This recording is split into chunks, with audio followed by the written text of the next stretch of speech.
কি একটা অবস্থা ভাই দেখছেন, কোনো মানুষ শুধু আমি কিন্তু এতদিন আপনাকে আমাদের বাক্সমূল দেখাচ্ছিলাম, ঠিক আছে। এখন তো পালি রাজাপুরে দেখাচ্ছিলাম, যারা আশ্রয়, যারা বিশেষ করে স্বেচ্ছাসেবী সংগঠনে যারা আছেন, সব অঞ্চল কিন্তু আপনারা ঢুকবেন। অনেক জায়গায় কিন্তু মানুষ আটকে আছে এখনও।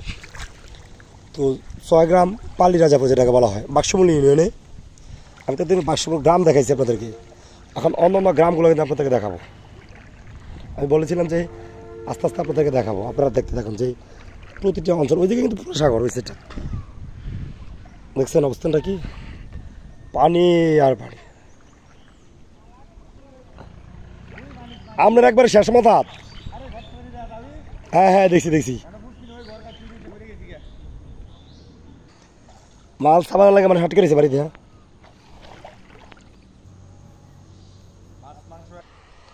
আলি রাজাপুরের দেখা অবস্থা দেখেন। এই মানুষগুলো আসলে পরবর্তী সময় কোথায় আশ্রয় নেবে দেখেন। আরে বাবরেশ।